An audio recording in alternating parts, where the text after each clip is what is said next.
Hello, good afternoon to you and welcome to Baina Midday News. We're bringing you this news live from Benab House, Atomic Junction, Medina. My name is Sherifatu Ayuba. Coming up in this afternoon's bulletin.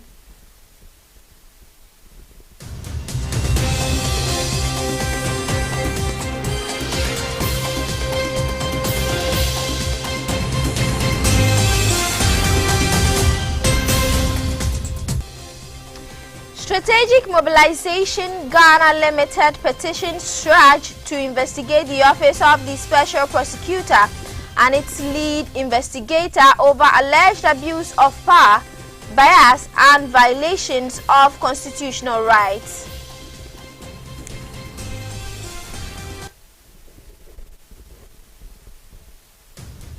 Also in this afternoon's package, police arrests man caught on tape assaulting woman believed to be his wife.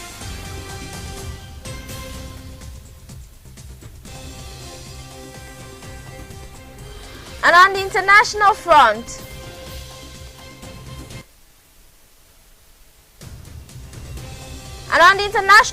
Congolese Mines Minister and delegation survived plane accident after aircraft caught fire following runway excursion.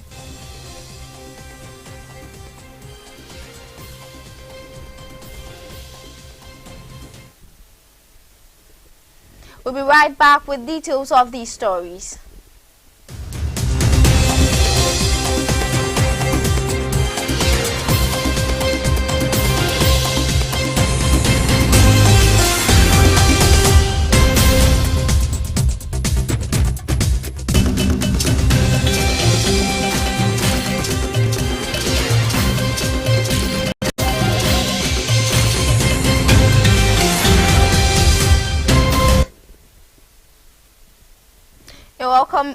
You're welcome back. You're still watching Baina Midday News on Baina TV. Remember, this news is streaming live on Facebook at Baina TV. Now the news in details. Revenue assurance firm Strategic Mobilization Ghana Limited (SML) has formally petitioned the Commission on Human Rights and Administrative Justice (SRAJ) to investigate the office of the Special Prosecutor and its lead investigator Albert Akurugu over alleged abuse of power, bias and violation of constitutional rights. In the petition dated November 12, 2025, SML claims that the OSP's probe was compromised by personal animus and conflict of interest. SML alleges that Mr. Akurugu, who purportedly has close ties with West Blue, the company SML audited following systemic failures in 2017, displayed clear bias, including threats towards SML CEO Evans Edusei. The petitioner cites statements such as ensuring Mr. Edusei, quote, never works again, unquote, and that, quote, the petitioner's service will not work again, unquote, reportedly captured on the OSP's own video system. SML also raises concerns over the OSP's June 10, 2025 raid on its Osu and Tema offices, citing misconduct and violations of digital forensic standards. The petition further alleges that the OSP report selectively praised West Blue while undermining SML's findings, framing a narrative favorable to West Blue and discrediting SML's work. The firm is requesting a full review under Article 218 of the 1992 Constitution to investigate what it calls a, quote, preconceived plan to inflict operational harm.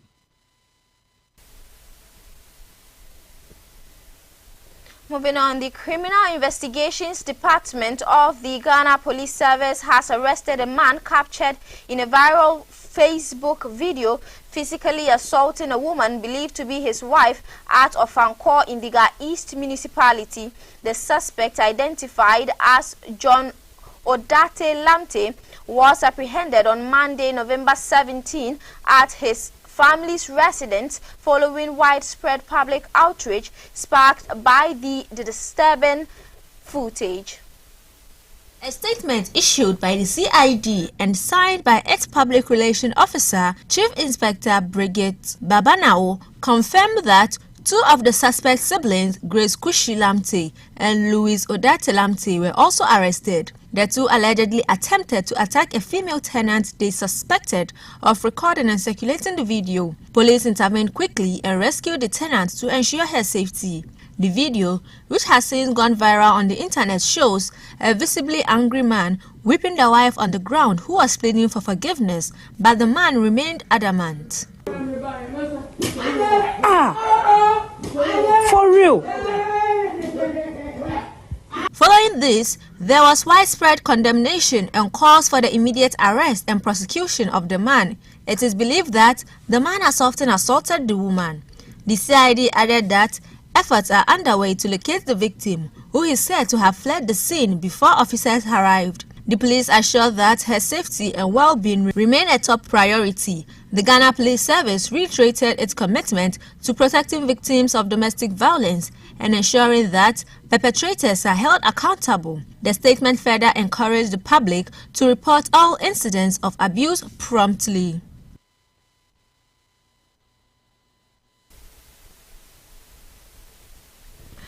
Meanwhile, the Ministry of Gender, Children and Social Protection has strongly condemned the violent assault of the man on his wife. In a statement issued on Monday, November 17, the ministry described the act as barbaric, emphasizing that no individual has a right to subject another person to abuse under any circumstance. It further noted that such conduct violates the victim's rights and is punishable under Ghanaian law. The ministry reiterated that domestic and sexual violence remains a serious national concern and urged the public to report such incidents promptly. The public is also urged to remain vigilant and report suspected cases of abuses through the Domestic Violence Call Center 0800 111 222, the ministry's helpline of hope on 0800 800 800 or 0800 900 900 or at the nearest police station.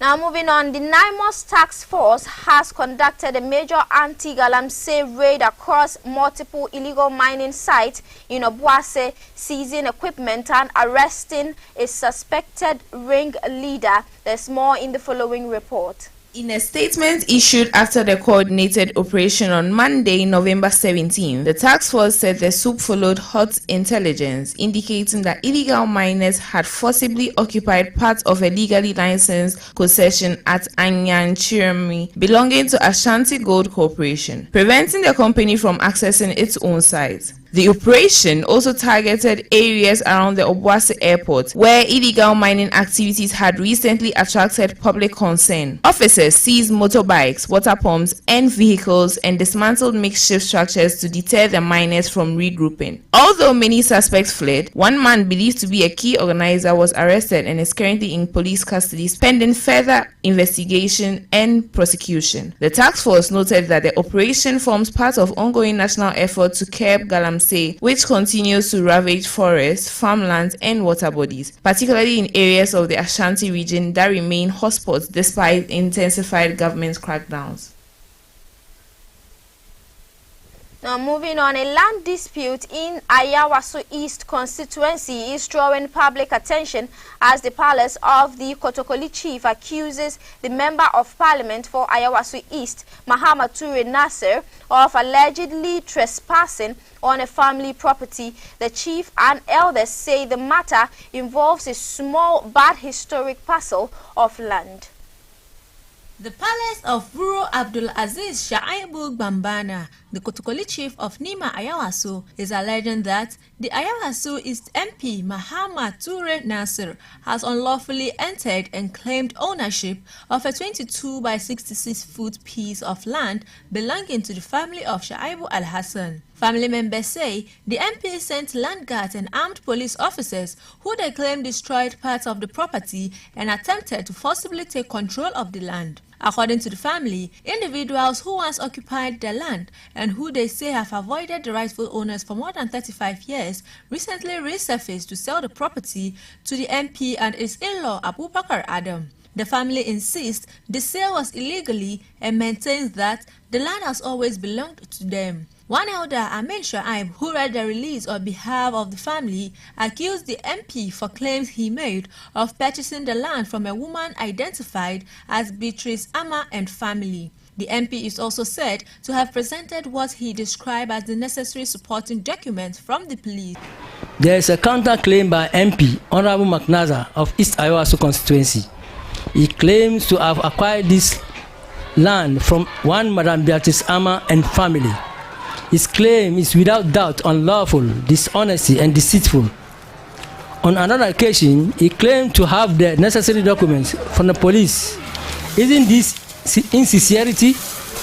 Because the police does not sell or allocate land. All attempts to bring forward those who sold the land to him as proving futile, fellow citizens. This is very piece of land we are standing on. Honorable McNaza, this matter is about a parcel of land measuring 88 feet square by 66 feet square. That is known as a plot of land, and it belongs to the family of Shaibu Al-Hassan. It has been so since the inception of NIMA. This parcel of land consists of a building measuring 66 feet by 66 feet square, plus an empty space of land measuring 22 feet by 66 feet square. And this is a portion you claim to have been sold to you. That is the encroachment on our land. You have not the slightest idea of what is going on here. Different people are fronting for you. That is why you are finding it difficult to set your foot on the piece of land. The Kotokoli chief, Wuro Abdul Aziz Shaibu Bambana, also outlined the historical background of the land, emphasizing that it has long been under the rightful ownership of the Shaibu Al-Hassan family. 1991 was Rawlings West Nima rehabilitation, and then this road was constructed from the junction of Kohu up to the gutter. So they stood a house here, exactly on the road. The portion of land here also measures, I want McNaza to hear this. The portion of land here measures 85 feet by 57 feet. It's here. We have the documentation here. So they demolished a lot of buildings, not only this. And every landlord was compensated. So this building, they compensated them. That building is facing this building because they were all standing on the same plot of land. And ladies and gentlemen, if you look, you see that this building is behind the demolished building. So if before 1991, this place is not yours, how can it be yours after 1991? This is simple. But the people who sold the land to McNaza, they know perfectly well that they are bamboozling him. The family is calling for calm and urging all parties to pursue an amicable resolution to prevent further tension. Bena TV will reach out to the MP for his reaction and keep you updated in subsequent bulletin. On this note, we go for a quick break. We'll be back with business and more.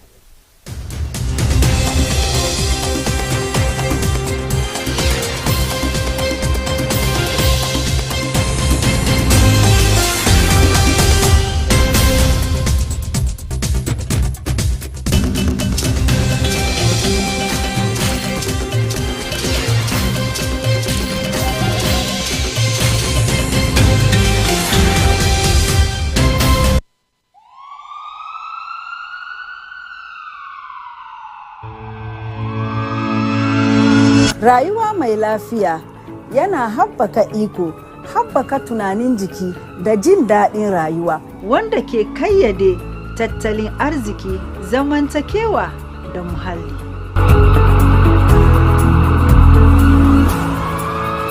Ku kasance tare da ni, Nana Amina Muhammad, akan Baina TV a yayin da zan dinga kawo muku masana kiwon lafiya saboda mu tattauna batutukan da sun ka shafi kiwon lafiya don mu inganta tunanin jikinmu da zamantakewanmu.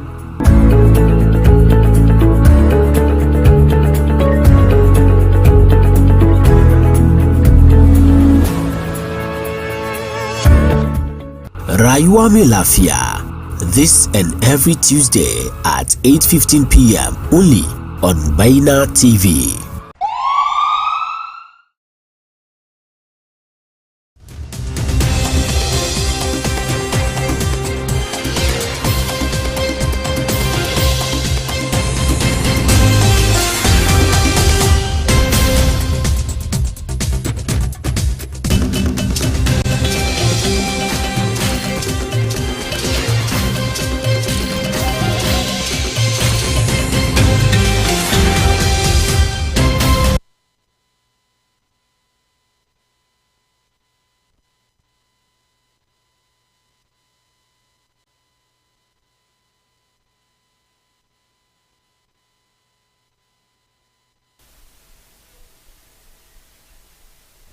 You're welcome back. You're still watching Baina Midday News on Baina TV. Now let's do some business story.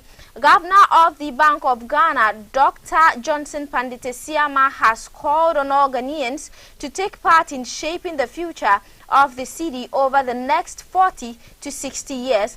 He emphasized that ensuring the city thrives alongside major global currencies is a responsibility of every Ghanaian that every Ghanaian should embrace. Dr. Siama made the appeal during the CD at 60 International Currency Conference, which kicked off earlier today at the Accra International Conference Center.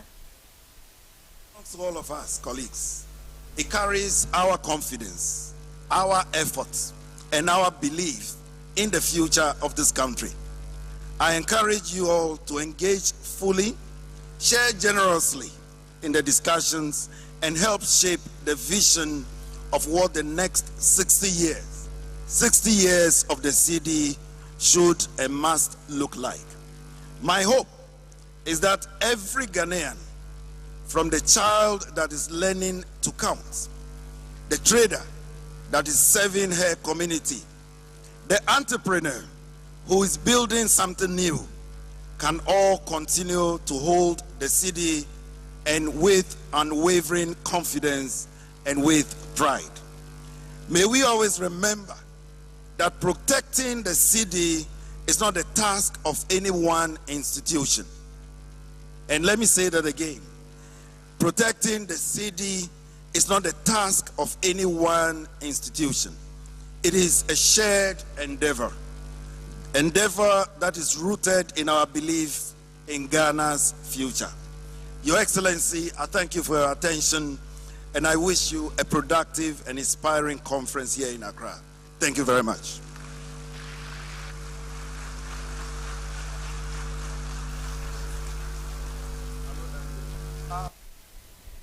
Now, in some news beyond our borders, Congolese Mines Minister Louis Watum Kambamba and members of his delegation survived a plane accident on Monday morning in Southern Democratic Republic of the Congo after the aircraft caught fire following a runway excursion.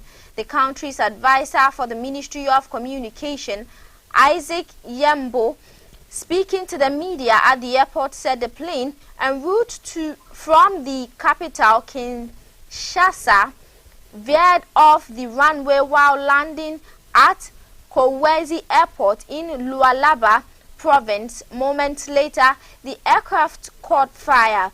Nyambo added that around 20 passengers were safely evacuated before the fire broke out, though luggages on board were damaged.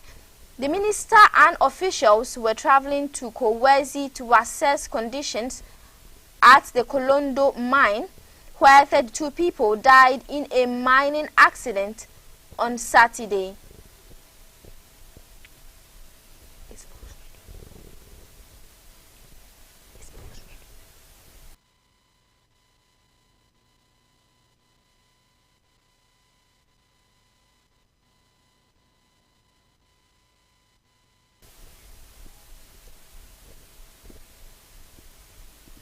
Let's do sports now. It's still a goalless game between Ghana and South Korea in the Kirin Cup tournament currently ongoing in Seoul, South Korea. The Black Stars held its South Korean counterpart to a heated first half, which ended goalless. The game, which is currently ongoing in its second half, is to test the Black Stars' preparedness ahead of the World Cup. Ghana, however, had a goal in the second half